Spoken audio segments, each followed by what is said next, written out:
Lux Radio, il est 12h15 comme tous les jeudis. C'est le moment de retrouver les rendez-vous de l'immobilier, un numéro consacré au marché public. Et pour nous éclairer, nous sommes avec Mohamed Lazim, expert judiciaire et directeur général de Guy 4. Bonjour et merci d'être avec nous. Bonjour. Avant de vous laisser la parole, Donia, je rappelle que vous pouvez réagir et poser vos questions sur l'application Lux Radio. Alors, on parle aujourd'hui de réglementation. Mohamed Lazim, pour commencer, quels sont les textes juridiques qui organisent les marchés publics ? Alors, les marchés publics. Les marchés publics, ce sont les contrats de travaux, de fournitures ou de services qui sont passés pour le compte de l'État. Et pour répondre à votre question, Dounia, donc les marchés publics sont organisés par 3 décrets. Donc, le premier décret, c'est le CCAG, c'est le cahier des clauses administratives générales. Donc, c'est un texte. J'ouvre une parenthèse, Dounia, c'est qu'il n'y a pas une loi qui régit les marchés publics. Il n'y a que les décrets. D'accord. Donc, le premier décret, comme je viens de dire, c'est le CCAG, c'est le cahier des clauses administratives générales. Donc, c'est un texte qui réglemente les appels d'offres jusqu'à la notification de l'ordre de service d'approbation du marché. Donc, c'est un décret qui a été publié au bulletin officiel en 2013. Le deuxième décret, c'est le CCAG-T. Ça veut dire c'est le cahier des clauses administratives générales applicable au marché des travaux. Donc, c'est un texte qui réglemente les marchés des travaux depuis la notification de l'ordre de service d'approbation du marché jusqu'à la réception définitive. Et le troisième texte, c'est le troisième décret, c'est le CCAG-MO. Donc, c'est le cahier des clauses administratives générales portant sur les prestations d'études et de maîtrise d'œuvre. Donc, c'est le texte juridique qui réglemente les prestations de services depuis la notification de l'ordre de service d'approbation du marché jusqu'à la réception définitive. Donc, récapitulons, Dounia, il y a 3 décrets, CCAG, CCAGT et CCAG-MO. Voilà, 3 décrets et pas de loi, on l'a compris. Alors, voilà. Je rappelle que nous sommes avec Mohamed Lazim, expert judiciaire et directeur général de Guy 4. Il est question des marchés publics. Justement, quels sont les principes généraux de ces marchés publics ? Alors, Dounia, donc, la passation des marchés publics obéit au principe suivant. Donc, le premier principe, c'est la liberté d'accès à la commande publique. Ça veut dire que tous les intervenants peuvent accéder à la commande publique. 1. Deuxième principe, c'est l'égalité de traitement des concurrents. Ça veut dire que tous les concurrents sont traités à pied d'égalité lorsqu'il s'agit de marchés publics. Troisième principe, c'est la garantie des droits des concurrents. Ça veut dire que tous les droits des concurrents sont assurés et garantis tout au long du processus d'un marché public. Quand on parle d'un processus de marché public, ça veut dire depuis l'appel d'offres jusqu'à la réception définitive.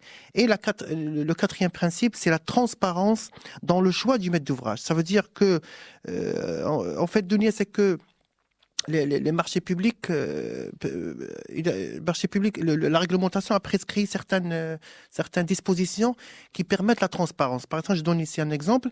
Par exemple, ici, c'est que le maître d'ouvrage, avant de lancer l'appel d'offres, il va publier l'estimation de la prestation dans l'avis d'appel d'offres, publié dans les journaux.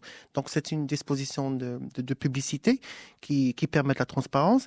Deuxième disposition de transparence, c'est l'ouverture des plis se tient dans le cadre d'une séance publique devant tout le monde. Donc, c'est une deuxième disposition qui permet la transparence. Voilà donc les 4 principes des marchés publics. Ok, liberté, égalité, garantie et transparence. Exactement. Et quels sont les types des marchés ? Alors, les marchés publics, dans les marchés publics, il y a 5 types de marchés. Donc, il y a les marchés cadres. Donc, ce sont des marchés qu'on peut conclure lorsque la quantification et le rythme d'exécution d'une prestation ne peuvent être entièrement déterminés à l'avance. Deuxième type, ce sont les marchés reconductibles. Donc, ce sont des marchés qui peuvent être conclus lorsque les quantités peuvent être déterminées à l'avance par le maître d'ouvrage et ces quantités-là présentent un caractère prévisible, répétitif et permanent. Le troisième type, ce sont les marchés allotis. En fait, Dounia, c'est que les marchés relatifs aux travaux, aux fournitures ou bien aux services, ils peuvent faire l'objet d'un marché unique, ce qu'on appelle un marché tout court d'État. Donc, c'est un marché dans lequel il y a tous les lots de travaux, ou bien d'un marché alloti, ça veut dire un marché pour chaque lot. Le quatrième type de marché, Dounia, ce sont les marchés à tranches conditionnelles.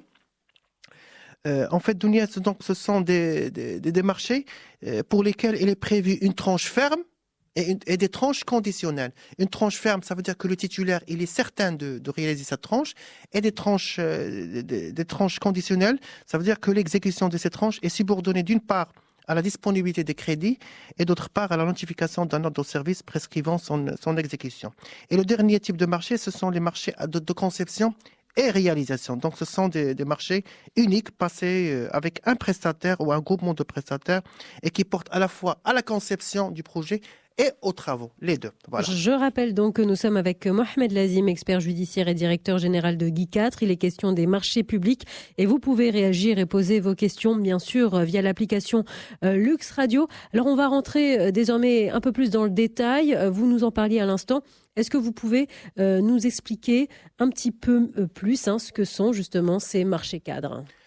Alors, comme on a signalé Dounia tout à l'heure, c'est qu'on a dit que, comme quoi les marchés cadres sont conclus lorsque la quantification et le rythme d'exécution d'une prestation ne peuvent être entièrement déterminés à l'avance. En fait, Dounia, c'est que les marchés cadres ne portent que sur le minimum et sur le maximum des prestations. Ça veut dire qu'on donne la fourchette. La fourchette susceptible d'être commandée au cours d'une période déterminée et qui ne doit pas excéder l'année en cours de leur passation. Et ce maximum des prestations, il ne peut être supérieur à 2 fois le minimum là. Toutefois, Dounia, c'est que le minimum et le maximum des prestations à réaliser peuvent être réajustés en diminution ou en augmentation. Et ce réajustement-là ne doit pas être supérieur à 10% du maximum. C'est dans le cas d'augmentation de la quantité ou bien de la valeur des prestations. Et ce réajustement ne doit pas être inférieur à 25%. C'est dans le cas d'une diminution de la quantité ou de la valeur des prestations. Je tiens à signaler, Dounia, c'est que les CPS, ça veut dire les cahiers des prescriptions spéciales, les CPS doivent comporter une clause. C'est la clause de tacite reconduction. En fait, Dounia, c'est que les marchés cadres sont reconduits tacitement d'une année à l'autre, soit pour une durée de 3 ans, soit pour une durée de 5 ans. Et je vais donner ici certains exemples.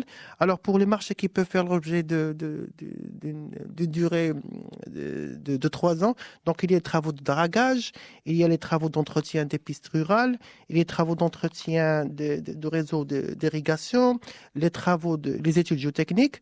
Et pour les marchés qui peuvent faire l'objet de marchés cadres pour une durée de 5 ans, donc il y a la gestion des archives. Voilà. Et en ce qui concerne les marchés reconductibles, qu'en est-il ? Alors Dounia, comme on vient de dire, c'est que on a dit comme quoi les marchés reconductibles peuvent être contractés lorsque les quantités peuvent être déterminées à l'avance. Et ces quantités-là présentent un caractère prévisible, répétitif et permanent. Alors, pendant la durée des marchés reconductibles, les quantités des prestations à exécuter et leur délai d'exécution sont précisés pour chaque commande par le maître d'ouvrage. C'est en fonction des besoins à satisfaire.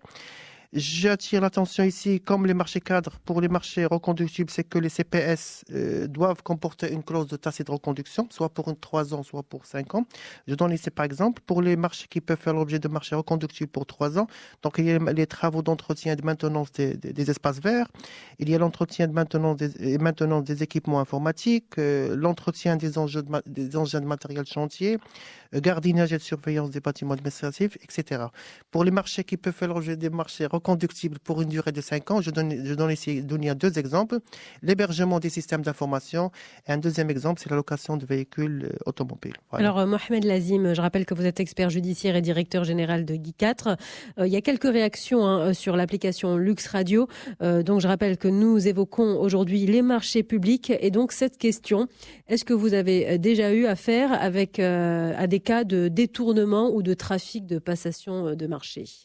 Non, j'ai jamais assisté à cet événement-là. Donc pas de cas de figure. Non, pas de cas de figure. Normalement, il y a une commission qui va traiter de cas par cas. Donc, j'ai jamais assisté à ce cas de figure. Alors c'est vrai qu'aujourd'hui on est un peu pris par le temps. Est-ce que, avant de terminer, vous pouvez aussi nous en dire plus sur les marchés à tranche conditionnelle? Alors, Dounia, c'est que comme on vient de dire, les marchés à tranche conditionnelle, ce sont des marchés pour lesquels il est prévu une tranche ferme et des tranches conditionnelles. Et la renonciation par le maître d'ouvrage à réaliser d'une ou plusieurs tranches conditionnelles est notifiée par un ordre de service au titulaire. Voilà. Alors, dernière question pratique, puisque c'est un des auditeurs qui nous la pose.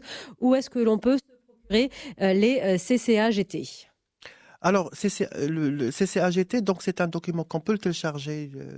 Donc il y a sur le site internet, et c'est un document qui réglemente les travaux depuis la notification de l'ordre de service d'approbation jusqu'à la réception définitive des travaux. Voilà. Très bien, en tout cas merci pour ces indications. Malheureusement on est pris par le temps aujourd'hui. Mohamed Lazim, merci d'avoir été avec nous. Je rappelle que vous êtes expert judiciaire et directeur général de Guy 4. Il était question des marchés publics et on aura bien sûr l'occasion d'y revenir dans un autre numéro des rendez-vous de l'immobilier. On vous retrouve d'ailleurs